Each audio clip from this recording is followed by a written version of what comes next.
Good evening, ladies and gentlemen. We are back once more with another season of Assetto Corsa Competizione racing here in 2S. It is going to be the 9th season and hopefully another action-packed season of 8 races lies ahead. We've got a pretty stacked grid once again with about 30 drivers, and we've got 2 commentators as always to take you along for the ride. It is me, Timo. You probably know my voice by now, and alongside me is a new face in the booth. It is two-time champion George. Hello. Yeah, everyone. Nice day here in South Africa, so should be a race just as carnageful and exciting as usual. So yeah, absolutely. Kyalami, great track to kick off the season. It's gonna be a long one if I remember that correctly, so you know, it'll be a long race. People will have to try and keep out of trouble, which isn't too easy on this track sometimes, especially thinking about the first 3 turns. They usually squeeze the field through a tight space, and then you know, drivers get all up into a fight over the space on the track, so that should be interesting. We've got 4 minutes to go in this qualifying session, and right now it is being topped by Nico Veldman in the rebranded Fast Forward Racing team, derived from another team whose name should not be mentioned.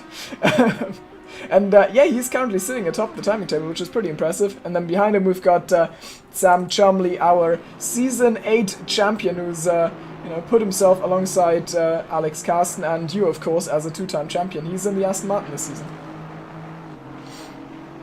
it's going to be interesting how the cars fare out this season, especially. Here there's quite a solid range of corners, so you know how that will fare up. It'll be quite interesting. Absolutely. Have you seen Sam's team name? I have indeed, yes. Any opinions? Any responses? Well, hi Sam, I guess. What more to say? It's nice greetings. I always get those from Morok. Yeah. It's actually, I'm just gonna check. I'm just gonna get it out of the way, see what's going on. Like the livery team. He does a. It has an interesting color palette. That's what I'm gonna say. Yeah. Yeah, I don't know if I'm convinced, but I'm sure a lot of work went into this, and I can respect that. You see.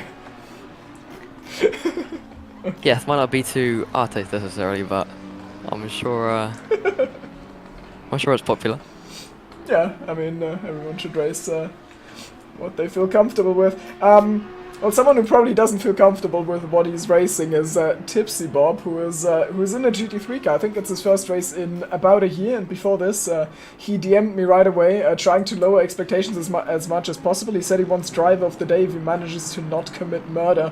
So that'll be funny to see how he stacks up, and yeah, I'm looking forward to it. We've got Antoine is showing up pretty big so far. Not just on the timing screen, but also in terms of the livery, and I've got to say, that's an absolute banger. That car's beautiful. It's, Yeah, definitely.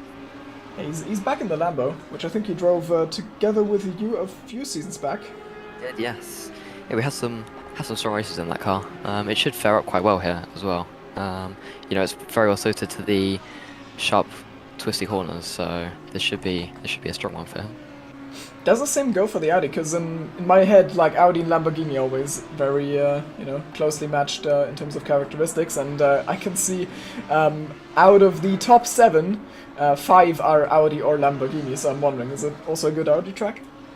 Definitely. The Audi, Lambo and Porsche are all pretty strong here, but you've got to say Sam and the Aston in second place is definitely doing a very good job. Yeah, going into the Aston is honestly a move I definitely didn't expect.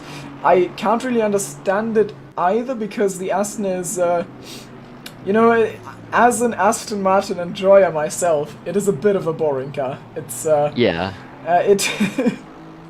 I mean, yeah, you also raced it in season 1. I mean, many people did, and it was a really good car then because no one knew how GT3s worked back then, and it kind of carried me to the title back then.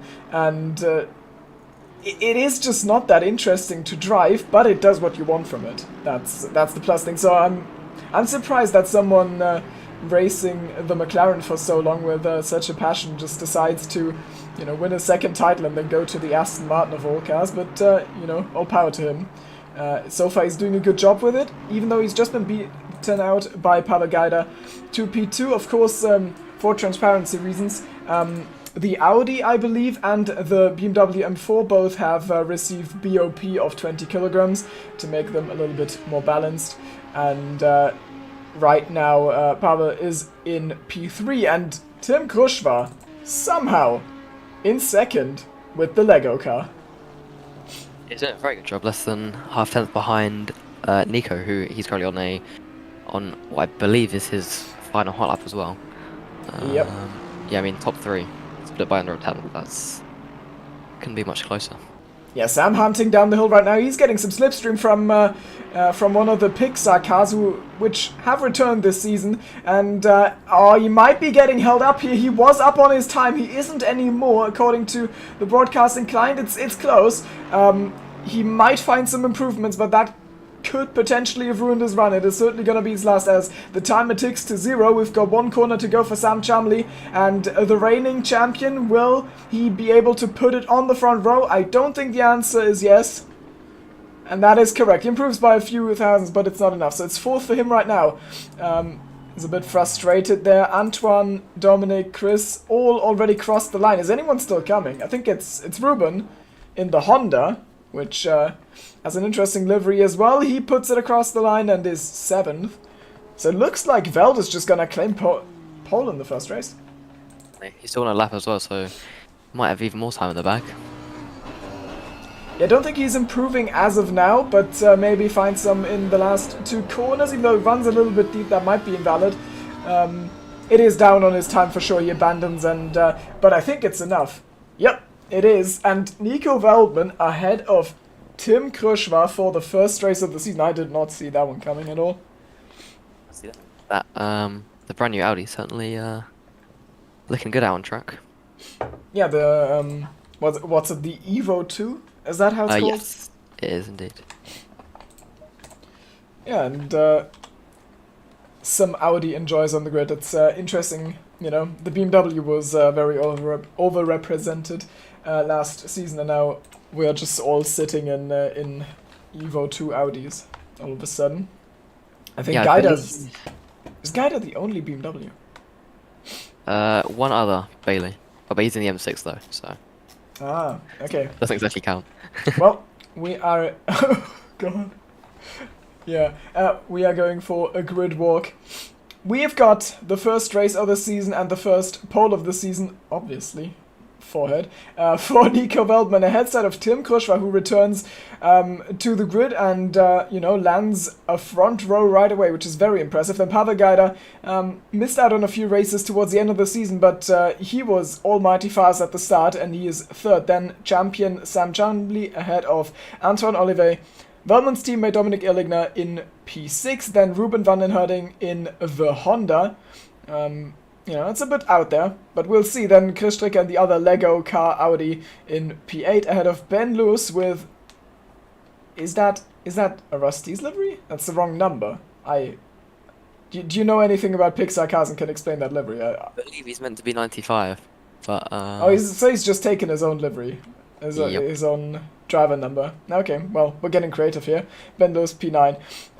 Martin Müller, P10. Then Jack Mills, lead silver class. Let's hope that there won't be Mills no moments. Then Gareth Higgins is 12th.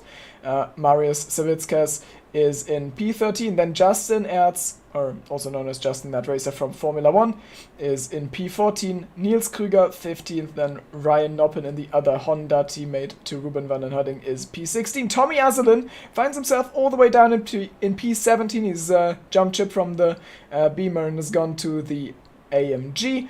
Paulus Takis, P18. Then Hubert Jejura ahead of his teammate Karol Chmielewski. Both of them now Audi enjoyers as well. Marvin Betsch has just committed a capital sin with his livery, but it's funny. I'll give him that. P21, Kennedy Chikika 22nd, Jack Newton 23rd, Bailey Thompson in the German police car. Oh god, we're getting bounced around. In 24th, Aiden Bailey in P25. Then P26, returning to the grid, is Mikael Österholm. Tamas Pandur is a new guy on the grid, 27th. Michael Renoir is 28th. And then we've got Tipsy Bob and Andrew Moulton in the cursed anime car on the back row. And that's it. Those grid walks always drought for so long. I started them when we had like 18 drivers, and now we like routinely have 30 to 35, and I just never end. Yeah, it's a big old grid today. And yeah, a strong mix of cars actually. Yeah, it was very McLaren and BMW dominated last season, and now we've got two. You know, we've got two BMWs and no McLaren. Just very surprised, as as Danny's already pointed out in chat, have McLarens been banned? No, they haven't, but I think people just decided they want to be something special, so they stopped picking it. That's my take on it. Both the McLaren and the BMW have got a 20 kg BOP for this season. Yeah, I'm not sure about the Audi, but I know the McLaren does for sure. Yeah, no, that's just me getting it wrong in that case. That's a great way to start the season. Now, I know it was two cars who got the BOP, but I thought it was Audi and BMW and not McLaren and BMW. But yeah, it's. Yeah, I'm pretty sure you're right in that case. Yeah, I mean, that may well be one of the reasons why there is less of them on the grid this season. I mean, the BMW and the McLaren were by far the strongest cars on the grid last season. So yeah, the BOP obviously balancing that out, hence we've got 100 in P7. So yeah, I guess that shows something.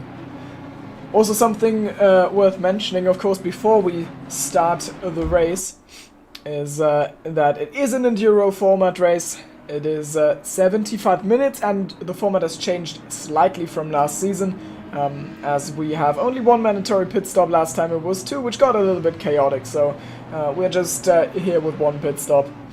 And that should actually spice things up. Last season it tended to go that people just use their pit stops not when it would be beneficial for taking tires, but instead they would use them whenever they got into like fights to avoid having to battle, because it costs time. And while that makes complete sense, it lessens the viewer experience a little bit if everyone just dodges fights by pitting. So we've got one pit stop in this race, and I hope that change spices it up. And the fights here should be good, because it's Kyalami. There are overtaking opportunities, but it is usually like they are not free. It's not just like oh my god, why are people off track? People are getting a little bit mixed up in the back of the. Oh my god, that is I think Pandur going off track. Guys, we haven't even started the race. No, you shouldn't throw it off the road yet. Good thing everyone's ghosted still. Don't yeah, absolutely. Take themselves out before turn one. Yeah, in iRacing we would have rid ourselves of half the grid by now if this had gone ahead. And yeah, we're just waiting for the start. Inside line is going to be Nico Veldman, the pole sitter, and Sanix drives alongside him. Sanix, of course, is Tim Krushwa in the red Audi. That's going to be the challenge. And where's the start finish? There we go. Season 9 is underway as we hunt towards turn 1. It looks like a pretty bad start from Sam Chumley as Dominic Illigner looks to make it 3 wide, maybe even 4 wide. Up front, I think Nico will be able to hold the inside, but that 4 wide is spicy. It looks like it's gone through. Oh, Sanix actually swings it around the outside, so he might just be able to take the lead out of turn 1. Now he's got the inside line, and he has got it. Does Veldman try to counter by lunging into turn 3? He does not. So Sanix leads from Veldman, and then Gaida manages to fend off Chumley for P3, so that 4 wide somehow went well, even though Illigner dropped down to P7, so he didn't get a good one. And Ben Luss, I think, has gained a few positions, but is now getting lunged on by Gareth Higgins. They avoid contact here as we go through the sweeping right-hander of Sunset. But it looks like everyone's... No, not everyone's gone through unscathed. The 47 has had a problem. I think Justin just got tagged by a Honda, by Savickas. But relatively clean start, all in all. It's been pretty clean. There's also a bit of contact into turn 3. You know, that midfield with the full wide moment. There's a little bit of contact in there, but no harm done. And Veltman seems to have pretty good pace despite getting jumped by Crossfire into the first corner. Oh, Krüger on the inside of Noppen. That's the fight for P15. And I think Krüger will come out on top here. He's going to have the inside line. They are still running double file on this opening lap. And also there's some movement going on ahead. I think that's Antoine who is trying to get past Stricker, but fails to do so. Behind him, Jack Mills gives loads of racing room to Ben Luz as they hunt Buchida.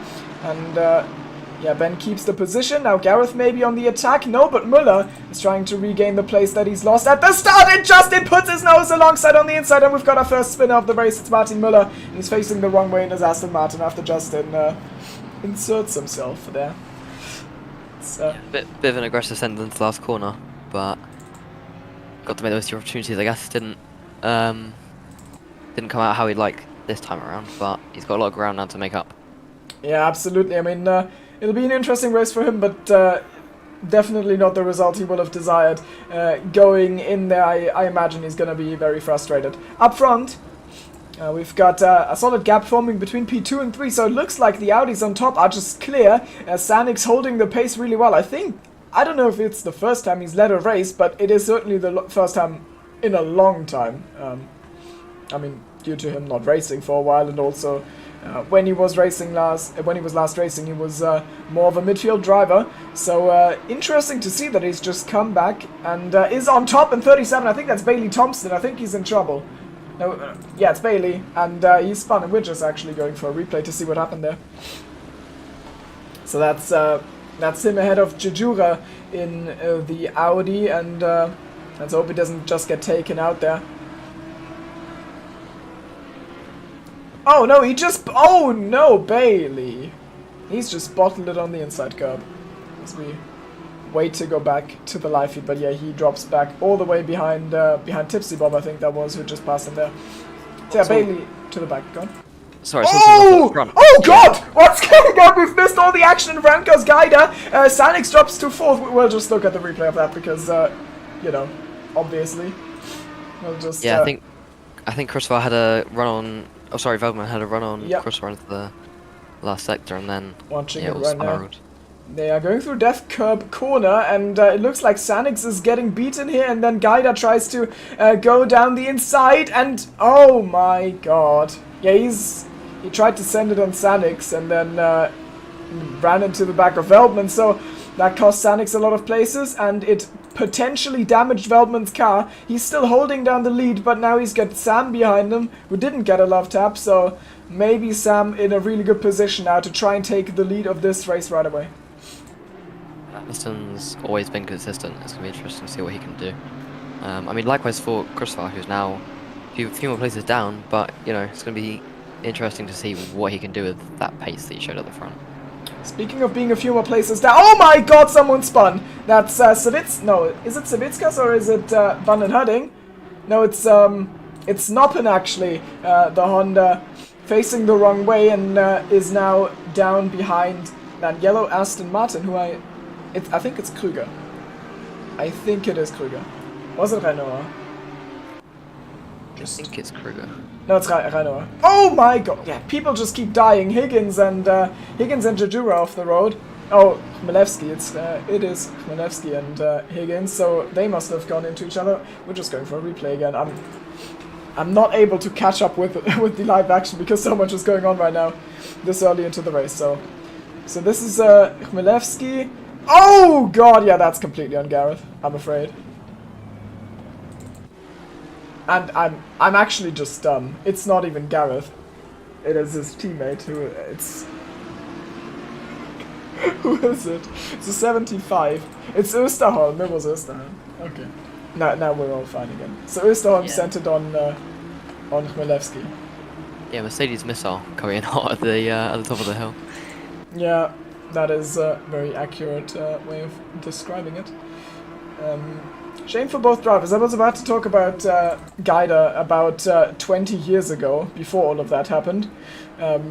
He's down in P15. He's trying to defend from Kennedy Chikeka, and honestly, I think he must have damage because it was a pretty big hit in the back of Veldman, and he's not really. He doesn't really seem like he's able to clear P16, P17, who you would expect him to be faster than.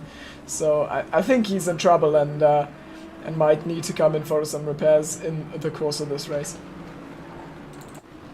Yeah, meanwhile... Oh, Olivier! Oh, nice. Yeah, sorry, I was going to say, meanwhile up in the top 5, Stricker managed to slip his way past Chris on a little bit of contact, but nothing major. Yeah, so the teammate fight going on, and Antoine on the inside there, trying to put some pressure on Sanix. Maybe the fact that he hasn't raced in a while is gonna make him rusty and therefore more susceptible to that sort of aggression. We've got a nice little train forming now, headed by the two Lego Audis. It seems to be the cork in the bottle right now. The reveal was just an absolute banger, honestly. Gotta hand it to them, to the Lego guys. Their livery reveal was pretty great. I don't know if they did the livery themselves or if they just found it in the race department and decided to run with it.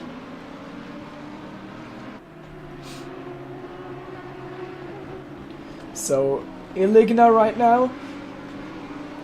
Actually, surprisingly, it just seems like Veldman is being, is the faster of the two in the team. Normally, I think Iligna has the upper hand slightly, but right now, Veldman leading the race, and wow, not really able to make any headway in this race.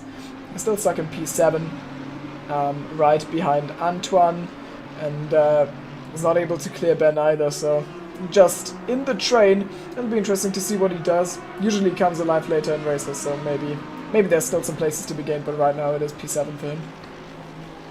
Yeah, the risk of jinxing him. Mills is looking pretty good at the head of silver class. Yeah, Marius is, I think, about 2 seconds behind him. So, those two might come to blows later in the race, but after that, it's a relatively big gap back to Justin. Oh, someone's died. It's Chikeka, 301. And that purple Nissan will need to get back on the racing track with absolute caution, and he manages that, but he does also drop down to P18, so that is 9 places lost for him. Probably threw it away, hitting the curb wrong or something, so that is unfortunate for him. And yeah, the thing with Mills, for everyone who doesn't know, but it's such a big meme, people probably know, is he always has those glimpses where he's really fast, but every time he is in a, somewhat promising position, something always happens. Oftentimes he just, makes a mistake, gets a drive-through, or gets killed, or kills someone else. Like, something always happens, and the streak just doesn't seem to end. Right now he's on top of silver class, so it feels like disaster's inbound, but I mean, he's gonna break that streak at some point. He's gonna watch that back and insult me in DMs for jinxing him now. So that's gonna be how that goes. I see. Oh Lord, he's on the grass. Yeah, commentator's cursed already. we'll look at someone else. I see Danny asking about Tommy in chat. He's down in P17 right now. I know he was pretty quick last season, if I'm not mistaken. But that Mercedes it's never really looked that good here. So I guess that could be part of the reason why he's a bit further back than we might expect. Yeah. Let's just see. Chat is pretty active, which is nice. We've got Pixel, Bangs, Brownie's also here. I don't think he's been active in chat before. I mean, he's probably supporting the VDL boys, which makes sense. They've done really well last season, so I'm looking forward to see what they're doing this season. And Ben, I think, is currently leading the charge for the team, or for the league rather. And then it's Gareth in P10, who I'm being told is now called Hixie. But it's ascended memes, and I'm not operating on that level mentally, so I wouldn't understand. It's fine. And the Futuro Squadra Corsa is getting a little bit It's getting a little bit too close for comfort. The two teammates, one of them in silver class, one of them in pro class. And obviously no contact made at this point, but Jack Mills, who you would assume would be the second driver in this team, is very close to his teammate Antoine, so credit to him there, of course. But we'll look at someone else to not jinx him. And also in the meantime, it looks like Nico is just able to make a break again. He just seems like he's the fastest car on track right now. He has the fastest lap of the race with a 41.5. No one else is able to go that pace. I think the second fastest time is, the other fast time is a 41.8, so 3/10 slower from the man in P2 and our reigning champion Sam Chumley. And lap by lap, it seems like Nico is gaining a little bit on P2. Even though he got that whack on the back earlier. Yeah, the damage that a few drivers have picked up hasn't seemed to affect them that much, which is always good. A little bit further down, outskirts of the top 10, Illingham's been off track at the top of the hill. He's lost out to Oliver. Yeah, and the second Lamborghini is about to come past. Jack Mills, he knows that Dom had a pretty bad run there. He pulls to the outside. He thinks that's going to give him the best line. And now Ben Lewis is also under fire from Antoine Olivet. Both of the Lambos picking the outside line. Ben is clear, and it looks like Dom is as well. Though Antoine on the cutback maybe can make something happen, but 3 is usually not really an overtaking spot unless you are very... Oh my god, he actually fully signals up, and now he gets a poor run, and that is gonna be the chance for Wow to counter back the Audi on the outside into Sunset. Antoine will have to respect that, but the shorter line will just make sure that Antoine stays ahead of Wow in this case. It's very, very difficult to pass from the outside there, especially... Oh, that was close. Yeah, no, especially in the Lambo and the Audi. Those two are not super stable at the rear, so unless your setup is finally suited corners like that, you want to be a bit careful. Yeah, and I don't know how much setup work anyone has put into this. Of course, we know that WoW's main focus is iRacing, driving the LMP2, and so I don't know if he has a hand-tailored track for this setup. Yeah, that's how English works. It's fine. Setup for this track, and so far he's down in P8. Oh, not Mills! No, it's happened. It's a tragedy. Mills has just spun out of nowhere. What's going on? We're watching a replay, but that's just I don't know, unspectacular. Honestly, we're going on board with Jack Mills in the replay. How has he managed to throw that one away? Does he get a hit? Oh, he does! Who was that? That was Gareth, I'm pretty sure. Yeah, must have been. Gareth was the car behind him. So Mills goes round, and he is punted by Gareth Higgins, who now takes up P9, and that puts Marius Savitskas in the lead of silver class, even though, Mills probably deserves to be ahead. He is now all the way down in... Where is he? P17. Imagine Higgins might have picked up a little bit of damage there. He's gone side by side with Marius right now for P9. They're going after through the middle sector. Yeah, and Marius is probably going to be less invested in that fight. He will still be in silver class lead no matter how this ends. He still wants the position. He is a racer for sure. Gareth able to keep that position, but to be honest, I'm just, I'm gonna assume that the FIA will take a very close look at what has just happened there. So maybe there's a penalty coming for Higgins. I don't know though. I've only seen one perspective, and that was the onboard of the guy ahead, so that really doesn't give much info. But it is a possibility. No, I think Higgins came kind of barreling in there. It looked like Mills was a little bit offline, which may have caused... Yeah, that might have been a factor that contributed, but yeah, I think just a bit of a misjudgment from Higgins. That's the second... how do you call it? The Merc missile? Mercedes missile? Yeah. You just don't want to have them in your mirror in the braking zone. because they don't consider it a braking zone. They just consider it a takeoff zone. And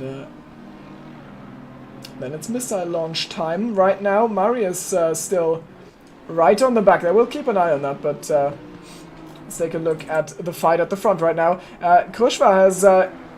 actually, he's gained 2 places while we weren't looking. He's passed Chris again and is also ahead of Ruben. So, 3rd, back on the podium. He fell off of when he got punted by... or when he got held up by Guida early on in the final corner. But now he's 3rd again. But gap to the top 2 is 4.3 seconds, so I don't expect them to be a factor in the race for the win.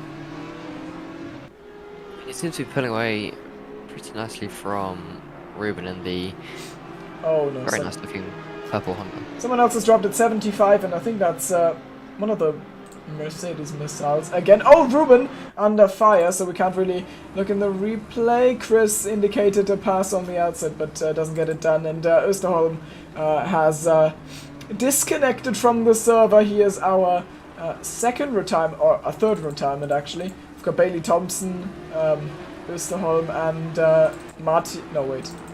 Jack Mills is retired. No. And Tamas Pandu is also in the gravel trap. He and Kennedy Chikika are both losing it in the S's, and Chikika is retired as well. So they're just dropping like flies right now. We've lost Chikika, Mills, Österholm, and Bailey. And that means Tipsy Bob is running in 24th. Be careful, lads. He is coming. Yeah, he's the second out of the reserves. We've got the 47 Audi. He's only 2 places ahead. So, you know, we might get some fights for the honours of top reserve driver. And you know, I swear I'm cutting onions. I'm not crying. I'm just reading chat. Jack Mills hates his life. His internet dropped him from the race because he had package loss once, and the server decided you are retiring from this race, and that's what happened. So that is why he quit it. Yeah, it surprised me. Jack usually doesn't leave races. Contact up at the front. Ruben's going around at the top of the hill. Oh, that is tragic. He drops down all the way. We're going to take a look at the replay in a moment, but first of all, we'll see where he sorts back into the grid. He's ahead of Higgins, who is going to try to take that position off of him. We'll stay with that fight for a bit, but we need to make sure we still catch the replay. Yeah, looks like he's clear, so let's jump into the replay. That is going up the hill, and behind him, that's Chris Stricker going for a move! Oh, no! It's not just Mercedes missiles today, now it's also raining Audis. Well, I guess that does take the pressure off the 2 Lego Audis, though.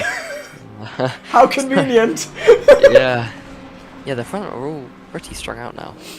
About 2 to 3 seconds between most of them. Yeah. You know, we've got 35 minutes though left. That may well close back up. Ben Lewis is under threat. We've got one of the Lambos. That's Antoine Olivet. Well, the one remaining Lambo, and he's just gained that position. So very nicely done. But now Lewis on the cutback line touches the rear of Antoine Olivet. Dominic Illigner tries to drive. Combat line, and he puts himself alongside Lewis on the inside for Sunset now, so I think he can just capitalize off of that failed attempt by Lewis to get back at Antoine. Side by side into turn 6. Ben has got the inside, but he needs to respect the Audi on the outside, and they are still racing door by door now into the S's. You can't really run too wide there, I think. Maybe they're gonna prove me wrong. It looks like that's just gonna be the case. Dominic with his nose ahead right now, but Lewis with the better run around the outside, up the hill, still side by side. Antoine has completely cleared them by now because they lost so much time doing that, and Ben comes out on top for now. Now the hunt down the hill, and it's gonna be slipstream for Dominic. He's only a 10th behind him, if not less, so we'll run on board there. Maybe he does send it. This is a really good opportunity for him. Maybe he makes it work under the brakes. He certainly tries. He puts himself alongside. He runs deep, though. Can Lewis do the cutback? He can, and this fight is just never ending at this point. Into Cheetah, towards the end of the lap, they are still going on about this, and Dom tries to carry it on the gravel. He holds onto his car, but he does not get the position, and Ben Lewis is still he remains P6, and Antoine Oliver is getting 2 seconds on both of them. Yeah, What a it's fight! a battle. It's What? dropping them both back into the Honda though. Yeah. Rupert once again. Wow. And yeah, that's always the risk if you enter prolonged fights like this and then you don't come out on top. It's gonna cost you big, and that's exactly what's happened there. They're both completely out of the fight for the podium for now, unless they manage to you know, get their shit together and just focus on pushing back on back towards the front to catch Antoine and then eventually the Lego cars. Going side by side the whole way through this sector was lovely to see. Yeah, it was Got a little amazing. bit of you got a little bit of snap oversteer in the S's, which, you know, as I kind of touched on earlier, is quite characteristic of the Audi. I guess even with the new Evo 2, that's still more or less here, but nonetheless, two very different cars having a lovely little scrap. Is the Lexus a straight line beast? That's what I've got in mind, but I don't know if it's true. Like, is that where it shines? Yeah, definitely. It's very, very heavy car compared to the Audi. Nowhere near as agile. But yeah, going head to head quite nicely in the hands of Dom and Ben. Yep.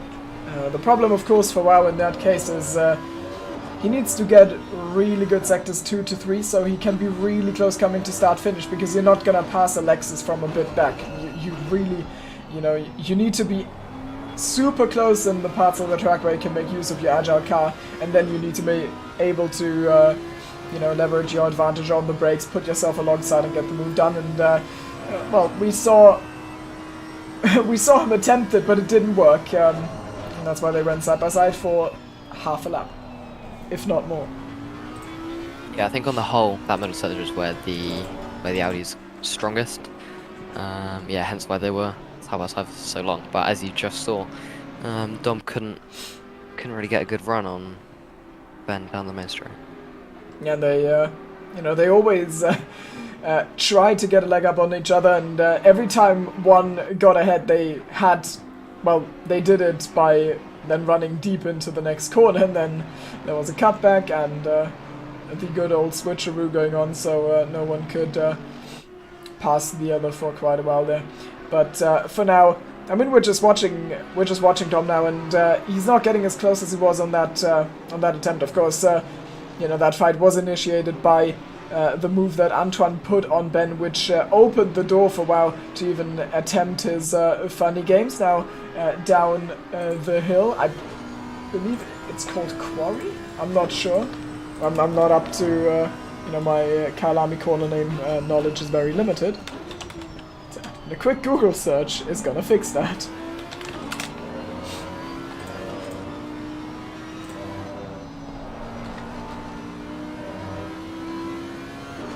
It's called Mineshaft, not Quarry. I tried, okay. I think you've got the crocodiles. There's the corners just after, if my memory serves me correctly. I am looking at the wrong layout for sure. Oh god. I think so. I think turn 5 is called barbecue or something funny like that, and then we've got sunset, but the rest is a blur in my mind. And actually looking at this, the top 3 are just going the pace you'd expect them. So Nico is the fastest out of the 3, and he's leading the race, and then the second fastest out of them is Sam, and then, you know, third fastest is Tim. So they are not really moving towards each other. It's actually the opposite. The gaps are slowly getting opened. I believe if, and this is a, you know, it's a big if, because we're not even halfway through this, but if Nico was to win, commentator's curse, then it would be his first win not in Donington, I think, because he just always wins Donington, and that's it. There's a battle behind between Ilgna and Lors. Lors made a little mistake in the S's. Oh! And yeah, Ilgna's slid through. I'm just going for the replay on that one.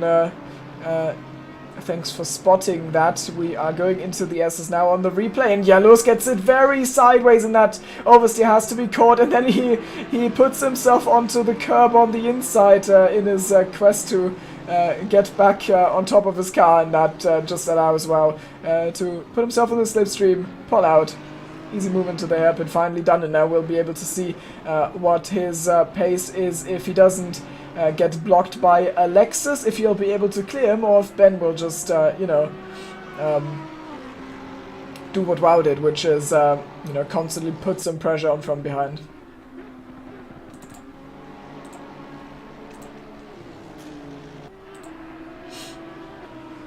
Yeah, meanwhile, Oliver's been gaining very nicely on Chris in the 51 Audi.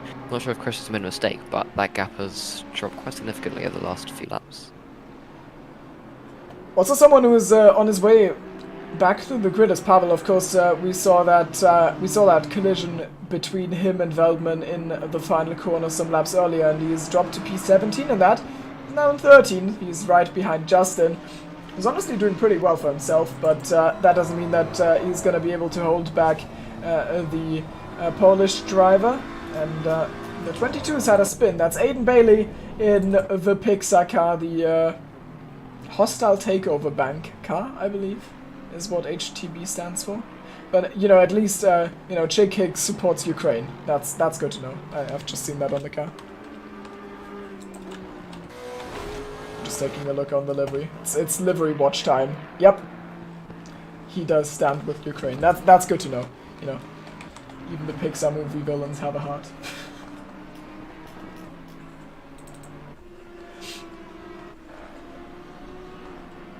Marius and Gareth are still fighting it out for over 9th, but it's been like that for I believe, almost 20 minutes. Yeah, they've been running pretty close. I think Justin seems like quite a lot of damage on the rear of his Audi. I'm not sure if something's happened. Just going back through the replay. I'm sure that's not going to be helping him. Oh yeah, there's some contact between him and Gaida. Oh! Only a few laps back? No, it's quite recently back at the top of the hill. Yeah, Gaida kind of half spun himself. Oh. Well, he's still stuck behind him, that's for sure. And whatever he did there probably didn't gain him any time. So he's a second off of Justin right now, putting some pressure on the young Frenchman, who is doing really well. He did I think he did 2 races in the Bentley last season. One of them was Silverstone, and that came to a really early close. So, to see him in P12, third and silver class, of course aided by Jack Mill's unfortunate demise, is pretty cool to see. But we don't know if he is going to be able to hold on yet.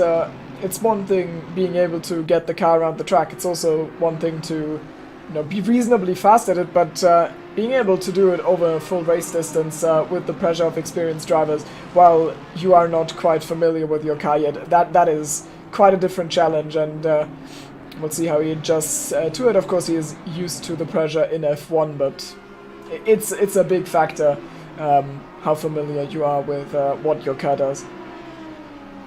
Yeah, on the note of keeping on the road, Tipsy Bob is still running quite nicely in P20. I don't think he's had any errors or any kind of problems, so good job to him. Yeah, he's going for that driver of the day by not committing murder. Commendable. Yeah, great stuff from him. He's actually hunting down Andrew Moulton, so it is the lime green car that looks pretty yellow to me, but whatever. Hamilton helmet moment. He's in that kind. He's hunting down the anime livery. It's 2 British manufacturers, but the Irishman will try and make quick work of that. Oh my God, he's bottled. He's just consumed the sausage curb. Big old jump over that humongous curve. You don't lose touch on that too often. Yeah, it is really treacherous. It's just, I honestly, like that completely ruins Kyalami for me, because every single lap there's like a 10% chance I hit that curb, and that is not sustainable for an endurance race. It's in the Aston Martin, that's one of the cars that is. Oh, Justin has a bad run through the S's, and Guida is so keen on getting the overtake done. He pins his foot to the floor in the S's and gets the move done. Justin on the way back hits right into Guida's rear, but I think that was fair play from Guida. He was able to go for that move now. Can Justin go on the counterattack? Would it even be smart to go on the counterattack? I think Guida is clearly faster. Maybe Justin would be better off to just let Guida pull him along, and I think that's what he's going to do now. He slots in behind in P13. It's no loss for him. He's still third in class. Tommy Azalin is back right now, who's been very quiet all race.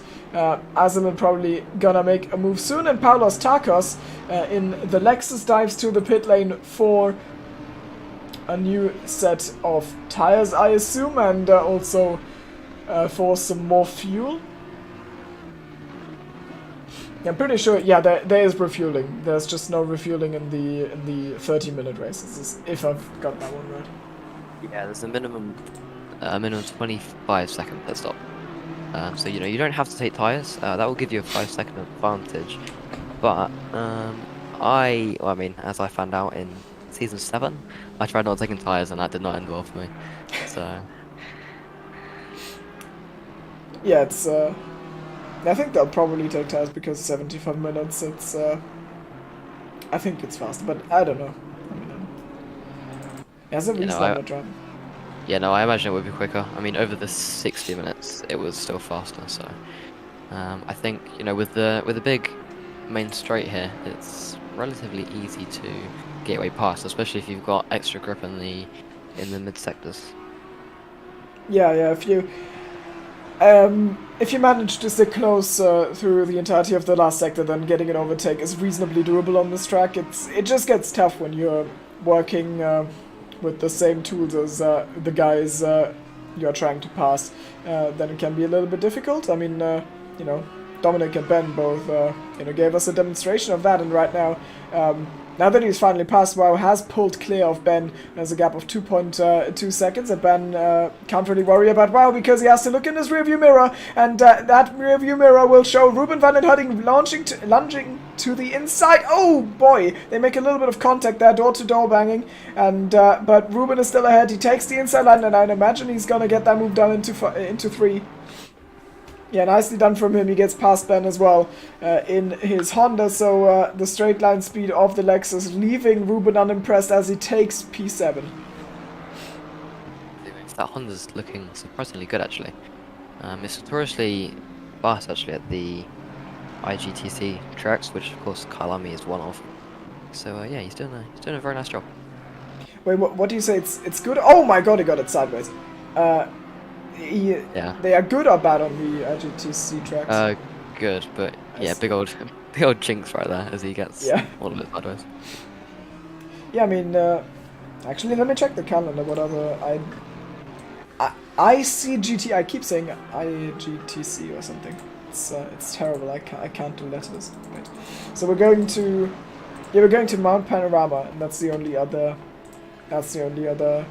Intercontinental GT track on the calendar. I mean, I would expect him to be pretty pacey there as well then. And now Antoine, as one of the first guys from the front group, does pull into the pit lane. Justin has in the meantime as well, so he and Guida are definitely done with each other by now. I assume as soon as Guida pits, they won't interact anymore. I think that'll just be good old overcut by Pavel, and he'll be clear. Meanwhile, Antoine's in the pits from I think 6 he was before he pitted. I think that's relatively no, he was P5, but yeah, it is early. We're not even halfway into this race. Maybe it's a strategic decision. Maybe underfueled at the start to get to get a bit of an advantage.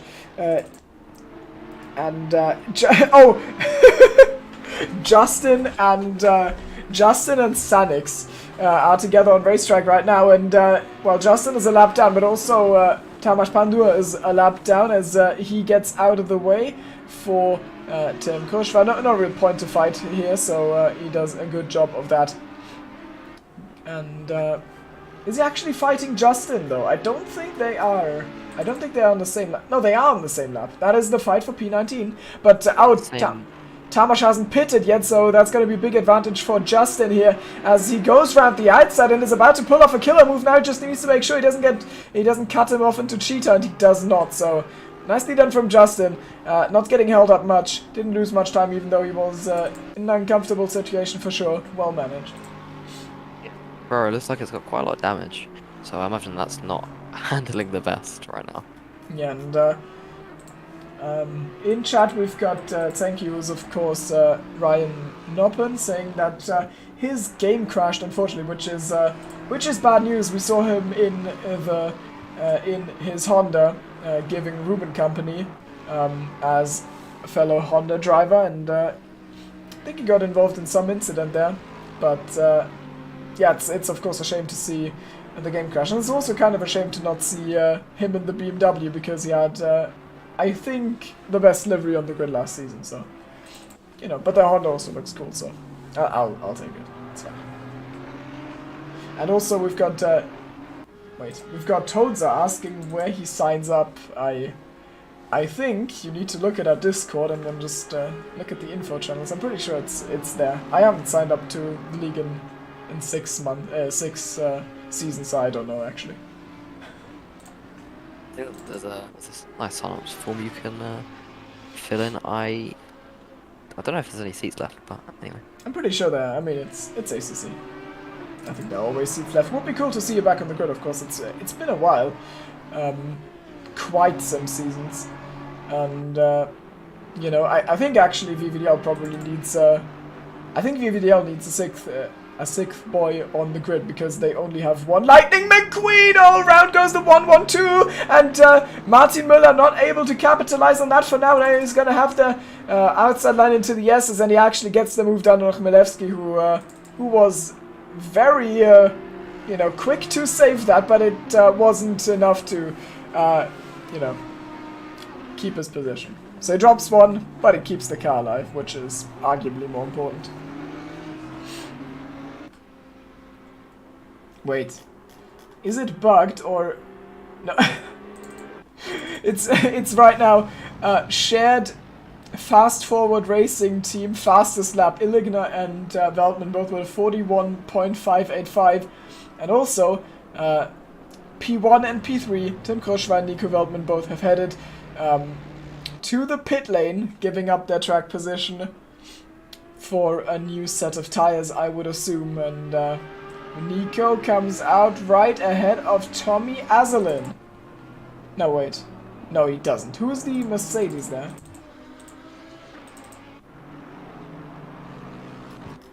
Where's he come out? It's a bit difficult to navigate with all of the all the pit stops. Yeah, it's not. Oh, I'm actually just blind. Wait. It's a McLaren, so it's gonna be Moulton, right? Yeah, it's Moulton. Okay. It is Andrew Moulton, so there is probably a lap gap, and oh, that's the good old Welsh Toast versus Varrock fight here. Two cursed liveries on track with each other. I will never get over that livery Marvin's got going on there. It's beautiful, but unfortunately it doesn't exactly fit the car. I'm just saying. It's just that's just super cursed. Oh, and the lunge! Marvin's actually going for that. You know, it's for P20, but that does mean they're gonna, you know, they're just gonna give each other the position. Marvin with the absolute send, and he gets it done. So, congrats to him. Yeah, lovely stuff. We've got some nice battles all the way up and down the grid. Speaking of battles, I wonder how all these pit stops are going to play out. Obviously, Sam and Dom right at the front have gone another lap. I don't know how long they are planning to stay out for, but that's going to be interesting to see where they filter out. Yeah, Wow is very fast right now. He has matched Nico's time, so he is among the two fastest on a track right now. So maybe he can pull off an overcut here and get himself into a fight for the second stint. And That would be very nice indeed. He's got some clear road ahead, but his tires are going to be more worn than the tires of anyone who has gone for a tire change in the pit lane. And that could be a problem. Unfortunately, I'm not really aware how long the pit stops with or without tires take, so I can't tell who has gone for tires and who hasn't. Yes, 20. I think 25 seconds without and 30 with. So Yeah, but there's 5 seconds in it. Oh. Yeah. Sorry. Yeah, but I don't know how much it is like with the pit entry and everything compared to someone who doesn't go to the pit lane. I'd imagine about 30, because it's 30 seconds for a drive-through penalty, so whack the pit stop time onto that. So It's gonna be 55 or 60 seconds roughly. Yeah. Well, was decided he's not going to stay out for much longer. He pits 1 lap after his teammate and 1 lap after Tim Krushwa. Also, of course, because this is ACC, it's always worth explaining the pit stops, because it's always a reoccurring theme that someone gets it wrong. You really have to be precise on your pit stop to park the car right where your pit guy stands, because otherwise they'll like take 3 seconds or something to put you into place before they start working on your car, and that can literally ruin your race or your challenge for the race win if you just lose 3 seconds because you stopped 1 meter too early. And if someone got it wrong, we could see a shift in balance at the front. So we'll keep an eye out for that. That is Tim Krushwa now passing the pit lane, and he is well ahead of Illigna, who comes out alongside Tipsy Bob, I think that is, and he slots in right behind, and that is Antoine Olivet right behind Dominic. Oh my god, how has he crashed with Tipsy? What's going on there? So Wow has gone into the Aston Martin and drops the position. I think he's overcut himself past Antoine, and now with a back marker in the way, he gets spun round, and it's all gone wrong. Yeah, so on those cold tyres, I imagine that might have caught him out a little bit. I'm sure Antoine's relieved though right now. That's given him a free pass to 6th place. Yeah, I think Antoine was ahead when they pitted, and then, all of that work from Wow over the past laps, being one of the fastest car on tracks, is kind of undone, because now he is behind again. He must have been really happy coming out of the pit lane, looking on the relative, seeing, I'm ahead of Antoine, and then that happens. But I haven't really been able to analyze it at all, so I have no idea. Maybe it's his own fault. Maybe not. Aggressive flashing for Jack Newton, who is currently about to be lapped by Antoine Olivet. Needs to follow blue flag protocol soon, because he's getting in the way a little bit right now. Yeah, meanwhile between Voldman and Sam, that gap has opened up quite a bit. So that's to 7.6 seconds. Oh, this is a disaster for Antoine, because Jack is not giving up that position, even though they're not really fighting for it. He is a lap down, but he's not giving that one up. Now he's pulling aside, and that has cost Antoine loads of time, which puts Wow right back on track to fight for that place.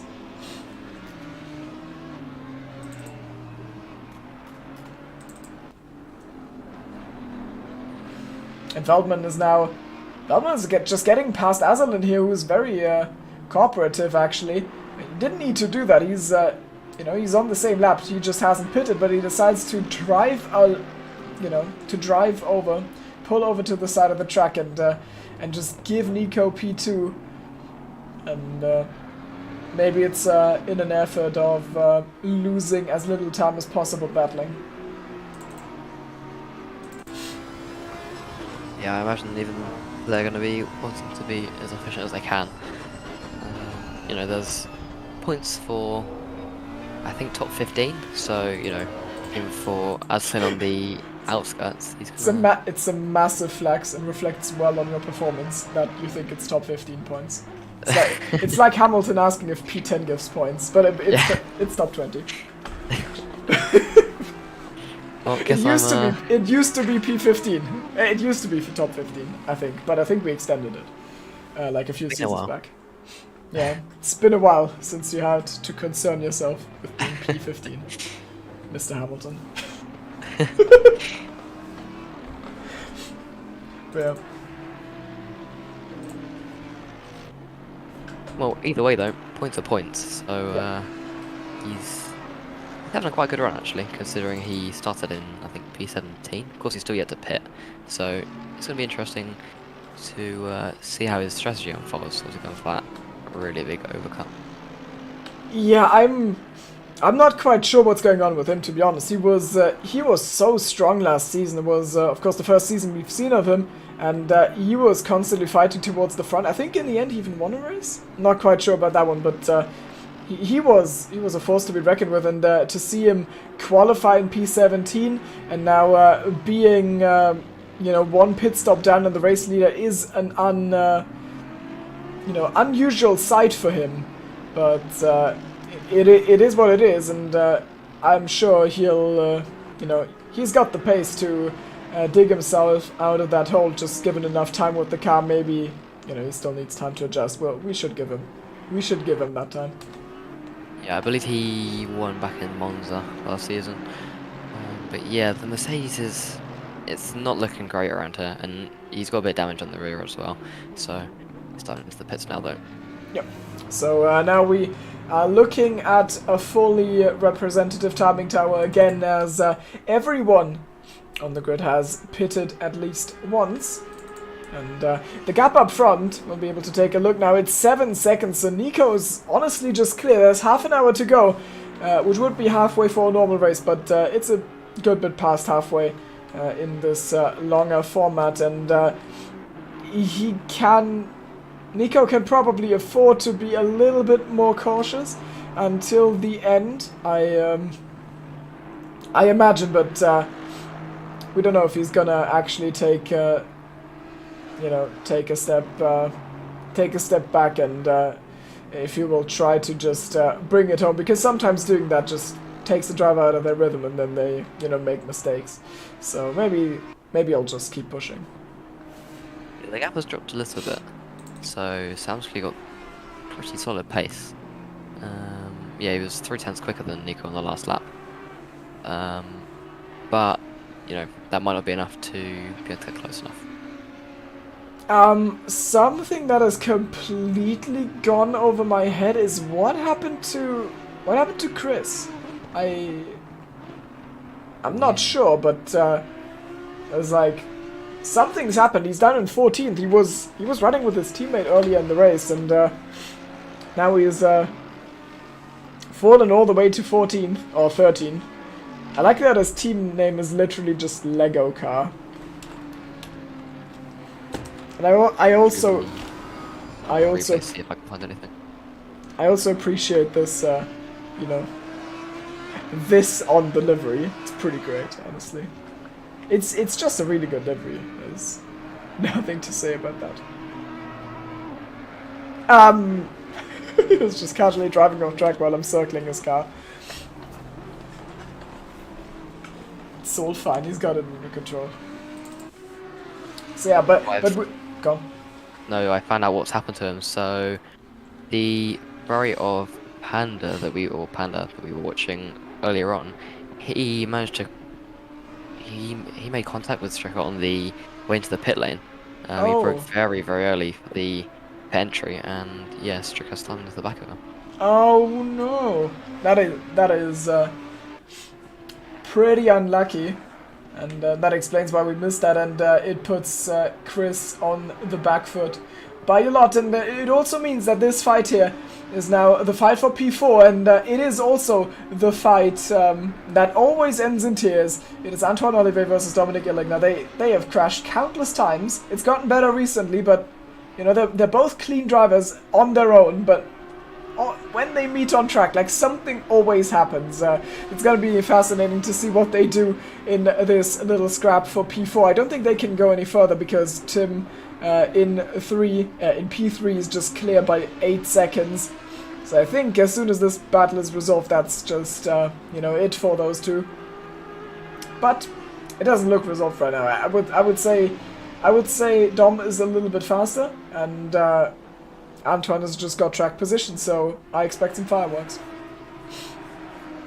Yeah, those two have been very evenly matched on pace the last few laps. And yeah, the Audi and the Lambo, they are just as equally matched cars. So Hey, it's going to Pandur! be close from Italy in the braking zone. But yeah, he's looking quick, especially after gaining back the time that he lost after that collision with Tipsy Bob. Yeah, something's gone on with Tamas Pandur. The front of that car looks completely battered. So, yeah, I wouldn't be surprised if it retires here. It looks like it's gonna be like a 1 minute repair or something at least. But also possibly he'll continue to just gain some experience.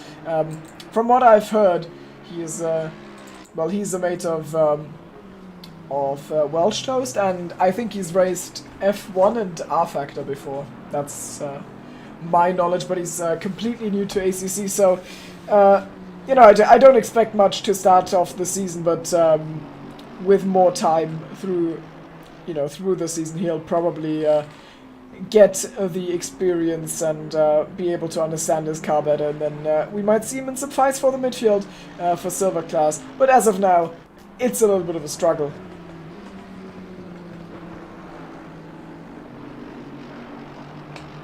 And for Silver Class, we haven't mentioned that in a while.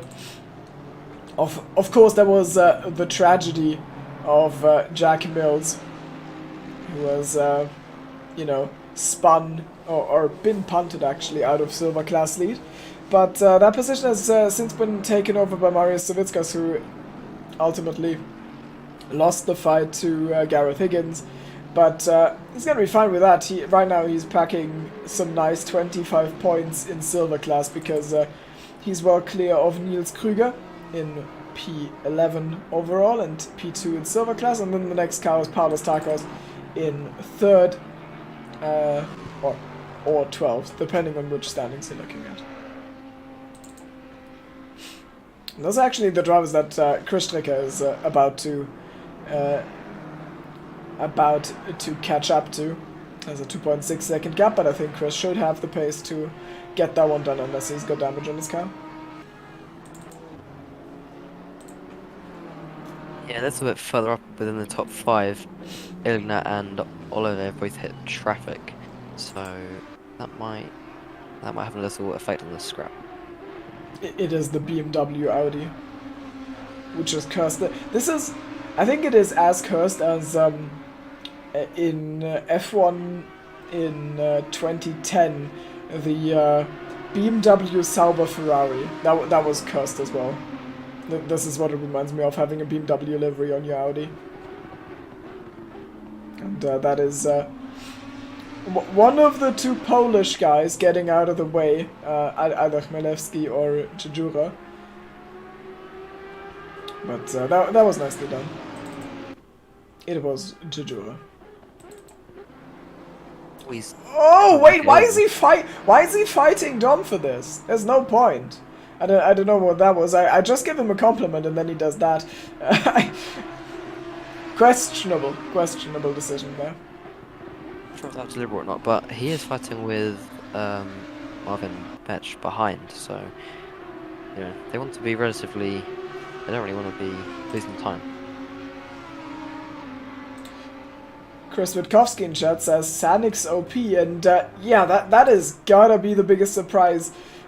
Veld dominating this is a surprise in its own right, but like Sanix getting a podium, I wouldn't have seen that one coming. Especially like after the break. Maybe before the break, him getting a breakout podium would be something conceivable, but then, taking a lot of time off, coming back and just putting it in 3rd for now, 20 minutes to go, is just completely unexpected. So I gotta praise him for that. Boy, it just went around. It's only been too much curb trying to hunt down Oliver Ilgner. He had a little bit of a moment. Oh. Yeah, he's still in the back of Antoine, but the gap has extended a little bit there. It's half a second, which won't be happy about. They were very evenly matched on the last lap, and they are they are losing a lot of time. Nico Waldman's last lap, for reference, was a 41.7, and those two guys on the last lap did a 42.7 each, so both lost a second to the race leader, even though I believe at least Wow could, in a vacuum, go Veld's pace. So this fight is costing them time, but time's ticking down. Wow is running out of time, and he needs to get the move done at some point if he wants to finish fourth.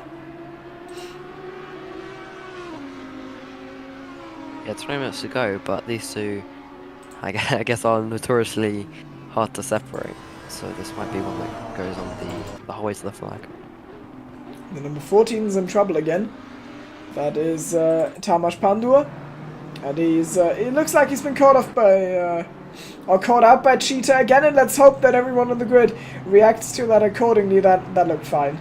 But spooky, of course, if you know, if you make a mistake there, you're gonna be on the back foot, and then you need to jump out of the way for a train of battling cars that is coming, and that is Tipsy Bob. He's trying to fight Moulton. That's for P21. They've been going at it for quite a while.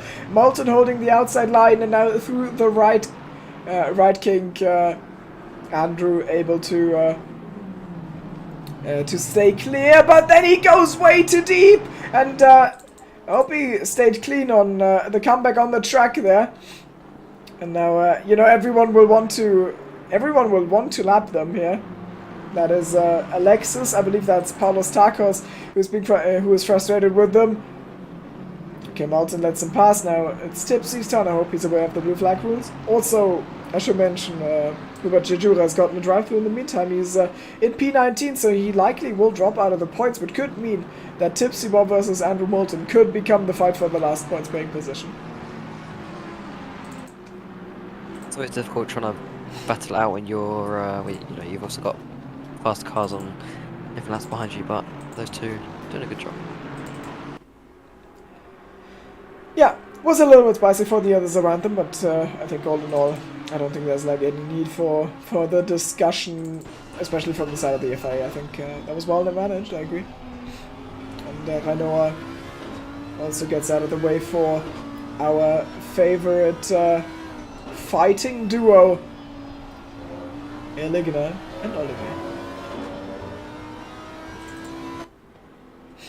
Do you realistically see any overtaking opportunity except turn 1, or is it literally just gonna be that? I would imagine maybe coming down the hill again you could get a potential overtake, but they would need to be running very, very close to this middle sector. And, you know, that kind of thing worked for Dom when he was behind the, you know, the big old Rusty's Lexus earlier on.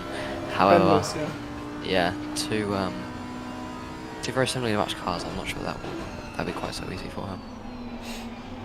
Yeah, that makes sense. Of course, we do remember that very explosive fight between Alexander Karsten and Ruben van den Hudding, which I think in the end Ruben came out on top in here, exactly in this corner here, at the bottom of the hill, on the last lap where Alex sent it, and you know, Ruben was having none of that. I think there was contact, and you know, it was spicy to watch, so I wouldn't mind. But of course, for the sake of having a clean race, I would prefer if they managed to fight it out on track without contact. And also, speaking of fighting it out on track, that's like the third time I've seen Wow going wide in the final corner, and I just gotta hope that he doesn't pick himself. I just hope he doesn't pick up 4 warnings, because that of course is a drive-through penalty, and they are costly. It's 30 seconds, not comparable at all to the time you gain from going off track, so there is no point in risking it. But historically, WoW has been one that does like to get penalties. It's got quite a good system actually for off tracks and manages them very nicely. But yeah, you don't want to be pushing your luck, especially when you are nicely in the top 5 with the buffer behind you. I'm sure he would of course like to get Antoine, but you know, no one can complain that P5. Yeah, I gotta agree. I'm pretty fond of the ACC track limit system, because I think it feels very organic in a way where it's not like a fun game where every single fight is getting decided by who has less penalties. While, you know, I generally agree with what is an off-track with the F1 game, because it's relatively consistent about that, like 4 wheels out of the white lines you get a warning. That's a bit different here, but here it's more organic. Like you can go off track in some places on the track where it doesn't really matter. You can extend some, and it's fine if you make like 1 or 2 mistakes, but just as soon as you have your 3rd mistake, you will need to be super careful, and I think that's how it should be. Like, not really exploitable, relatively organic for fights, and yeah. No, actually, there's only 2 points. I mean, it sounds as if there were 3, but that's it. Yeah, no, the no time gain system is definitely, I would say, probably one of the best in sim racing right now, if I'm honest. As you said, it allows for room for error, but the run in check.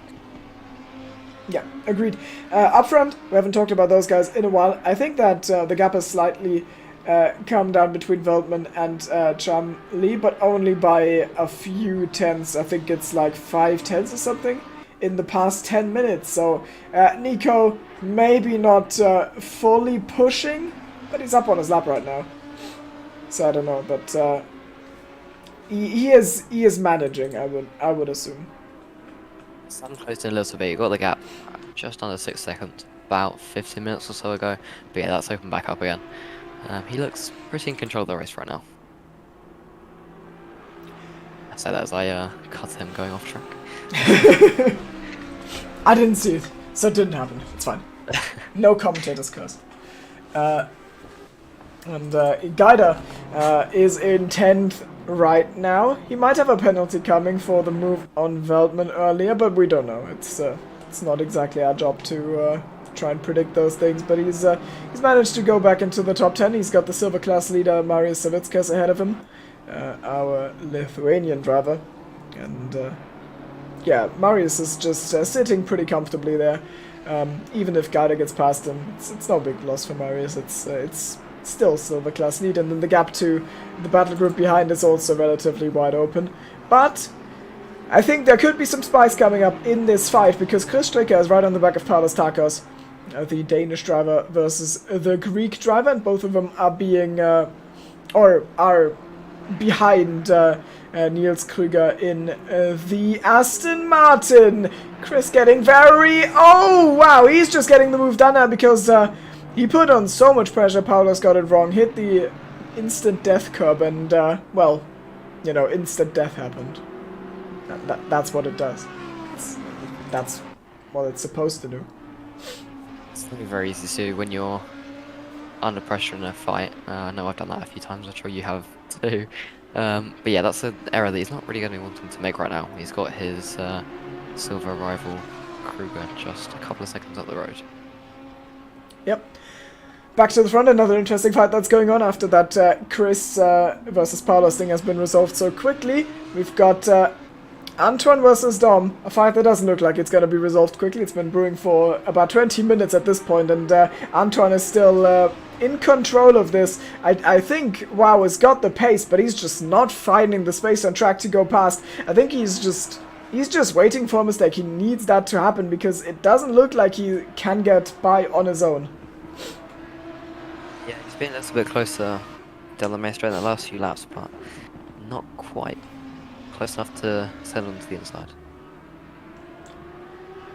Maybe this lap. He is tucked into the slipstream, but yeah, it's the same thing every time. Like, as soon as they come onto the straight, the camera angle just makes it seem like they are right behind each other, but then they drive past the camera, and I can see there's like 3 car lengths between them, and you're not making it work from that distance. Slipstream, it is a thing, but it is not that strong in these cars, especially if you compare to something like Formula 1, something like Formula 3, LMP2, all of those cars have a lot more benefit from slipstream than a GT3 car, and that's what makes it hard in this case. So wow, we'll need to get more creative or just hope for Antoine to choke. Yeah, it's very dependent on car as well, with the the way that the balance of performance works. It really depends car-wise, because the actual top-end speed will play a very, very big part. But yeah, these two cars, as we mentioned, you know, the Audi and the German Audi are very, very similar. So it's gonna be, Yeah, the Audi and I the German imagine, Audi. Yep. yeah, I imagine it's gonna be down to Dom to try and get creative. It just reminds me of when I called the Lambo the McLaren or something. It happens. Sam, in the meantime, has taken the fastest lap of the race, by the way, and it is a banger. It is a 41.5, which beats Veld by almost a tenth. It's not going to be enough, though. He must have made another mistake, because on the last lap, 5/10 swing in Veldman's favor. The gap is just not coming down at all. I think Veld is set for the race win. The only thing that can possibly come back to haunt him is what I'm doing right now, which is commentator's curse. Yeah, we're running the massive, that massive risk. However, 7-second gap. He's looking good, and Cresswell behind 13 seconds. Oh, Antoine's gone deep, but I don't think it is at a point where WoW can, capitalize. He's just getting blue-balled here. He has to watch Antoine make mistake after mistake, but he's not able to get past. It tries to set him up here, gets a good run, tucked into the slipstream, but you're not making it work on Sunset. You're also not really gonna be able to send it into turn 5. So he's not finding the way past. Clock's ticking down. 8 minutes to go. Yeah, time's running out. He needs to make sure he doesn't get too overly aggressive, I guess. Yeah, I think it may well take a well-timed mistake from Antoine and find his way past. Yeah.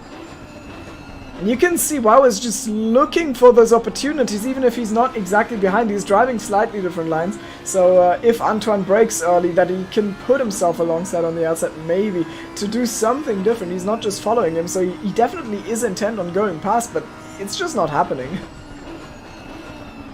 Yeah, he's getting close. He's lining Antoine up quite nicely, but yeah, it's just not quite materializing for him at the minute. Yeah. I mean, the one good thing is that if there's a mistake, it might just be in cheetah, and then that's a free overtake because it's so close before the overtaking zone. So either you get past right away, or you get so close that there's nothing they can do. But just looking at this on board, he doesn't get close at all on the straight. He needs a better run, and I don't know if it's within his power to get a better run. He probably just realistically needs a bad run from Antoine, and that's not under his control. That's to watch out for, though, is Laws versus Van Halen for B6, which have got a little bit closer recently. Again, though, down the straights, Laws have really not gained that much in the slipstream. So whether he can find a way past or not, well, I guess we will see. Well, he's got the car to get past on straights, and the engine power on the Lexus being quite strong, but. Yeah, Ruben is doing really well with the Honda. I just hope that the BOP doesn't mean that he's going to be irrelevant on every track except the Intercontinental GT ones. That would be a big shame. For now, he's doing reasonably well. It's been quick today. I know that Honda's had some quite big changes, I think, with the newest Challengers DLC update. That made some very slight BOP changes. But I think that did play into his hands, actually. Yeah, he's a very well-established driver here. He's definitely not lacking in pace. I don't know what Chris wants from you. Did I say Honda? I am so confused. This has gone over my head.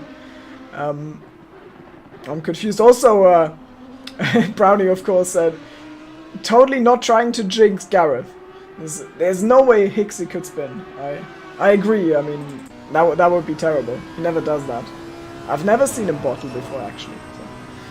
So I think these attempts have to stop. It's just not gonna happen. That's also what I'm gonna say about WoW. You know, it's just not gonna happen unless maybe no.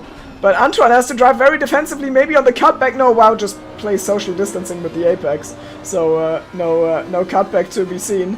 But somehow Antoine was like lifting out of turn 1 and got WoW, very hungry for that 4th spot.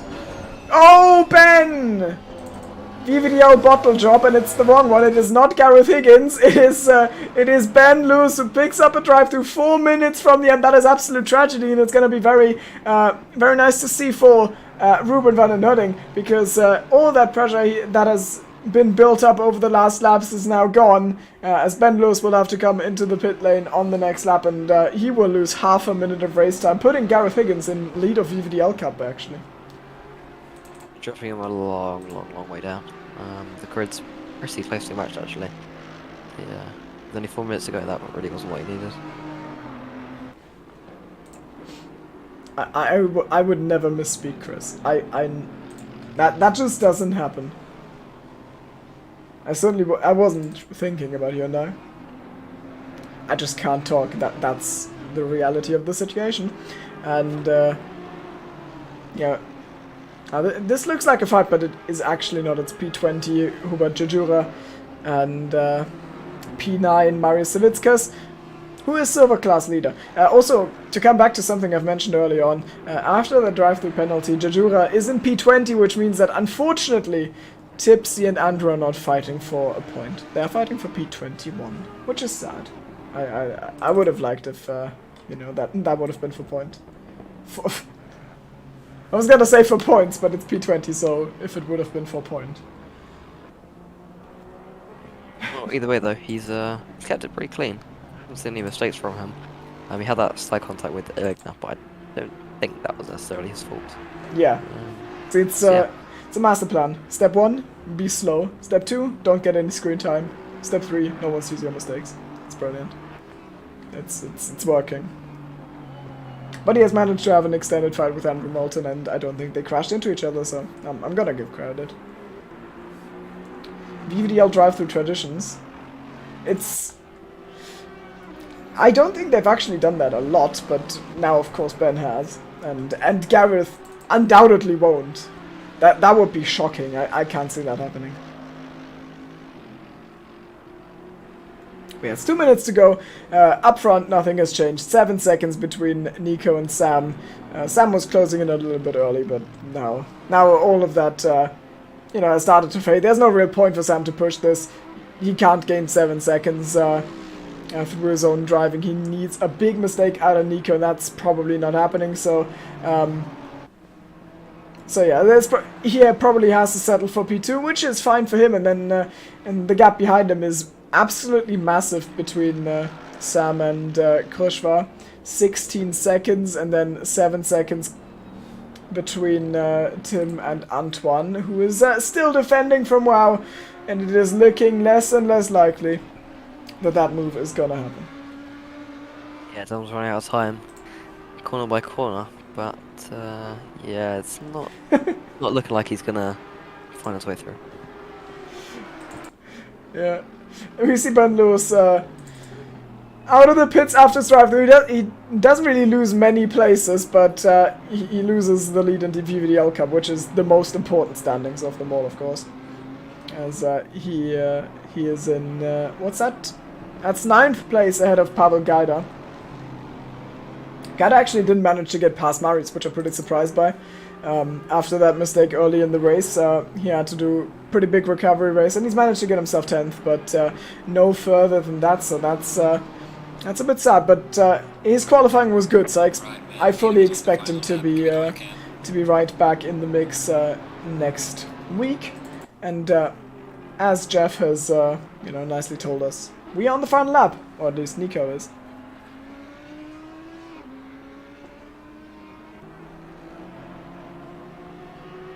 Well, taking a big chunk out of the death curve there. That's not helped him, and yeah, onto the main straight. I don't think he's really got any chance of shocking onto the inside. He had a little look back in the middle sector, but yeah, I think that fight's come to a close. Yeah, gap is just pretty large there, and yeah, no, I mean the last overtaking spot for WoW is also. You know, it's been passed. He needs a big mistake out of Antoine, and you know, Antoine hasn't made a mistake while WoW was right behind him for the past half an hour, so why would you make a mistake now? Unless, of course, commentators curse. Oh, and this is a very important fight as... wait, what does This guy run out of fuel? Why is he parking on the straight? You're not done with the race, bro. What? He's just retired. What's he done? He was 10th, but now he's gone. So everyone is promoted a position, and that means that Tipsy Bob is now in the points. But all of that, it doesn't matter as much as what is happening on our screen right now. As Nico Waldman comes across, he's gonna come across the line first, and once again he wins a season opener, but it is his first race win that isn't at Donington Park, as he outclasses everyone in the Audi Evo 2 and wins by 7.5 seconds from reigning champion Sam Chumley. And then Tim Kusher, with an absolute surprise result, manages to somehow get himself onto the podium after front row start. Brilliant stuff from him, P3, very well deserved. And Antoine Olivet has been driving such a wide car all race, and it was too wide for Wow to find a way past him. That one mistake with Tipsy Bob really came back to haunt Wow. So it's 4th for Antoine, 5th for Dominic.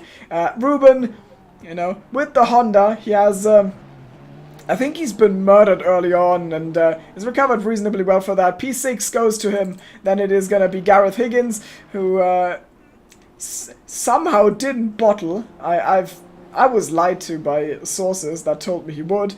P7 for him, and then Silver Class win goes to Marius Savitskas, and it is also P8 in the overall race. He can be very happy with that indeed. Then Ben Lewis, our drive-through boy, in P9. Pavel Gaida has randomly disappeared on the penultimate lap, so he is not in the final standings, and instead it's Chris Stricker 10th, followed by Paulos Tarkos. Then Tommy Azelin, he's got some work to do. He'll need to fix himself up for next week in Misano if he wants to look like his former self, because that was a little bit, you know, under his capabilities. He finishes 12th. Niels Krüger is 13th. He's 3rd in Silver Class. Then Martin Müller, he got punted early on. So, you know, this isn't really his fault, but he finishes P14. Then Justin is 15th. Solid drive from him as an F1 main. Then Chmielewski, Noppen, Reinoa, Marvin Betch, Hubert Jejura, and Tipsy Bob are your points scorers, and that's it. That was all of it. It was a pretty good race, but overshadowed by the fact that Val just dominated the field, honestly. Yeah, I think him and Chris were definitely, I'd say, my drivers of the day. They, well, I mean, Nico, dominated the front, to be fair. And, yeah, Chris very impressive coming back from a pretty sizable break. But, yeah, did very, very nicely picking up the podium. Yeah, good stuff, and I can't wait to see whether they are able to carry that momentum into the rest of the season. The next track, as I just said, is going to be Misano next Monday, and I don't know, do you know something about the car balance at that track? Because on this, I think the Audis and Lambos were pretty strong, but at Misano I have no idea what's going on. I think it's relatively similar, actually. Again, it's quite a tight track, known for being quite high speed, and, you know, the last sectors. That might not necessarily help those pointier, more unstable cars, but they're definitely going to have an advantage once again. Yeah, it's going to be one of my favorite overtaking spots of the calendar is that corner at Misano where you have that technically straight, well, it's not a straight, but you go flat out all the way, and then there's two kinks in there, and then you go into like one of the most difficult braking zones on the calendar, and going side by side there is really spicy, so I'm looking forward to that, and I hope everyone in chat is as well. We've had quite a lot of viewers, and I want to thank everyone for that, also for being active in chat. I hope you enjoyed it, and I hope you will be there next week again to cheer on your favorite drivers, or in case of Brownie, to try and jinx your friends. That's of course something you can do. It worked for the wrong guy today. You know, Ben got the drive through, not Gareth, but it still worked. So yeah, see you all next week. Thanks to you, of course, for joining me on the commentary. I think was pretty good, especially for first comms, so that was nice. And yeah, I think that's a wrap. Goodbye.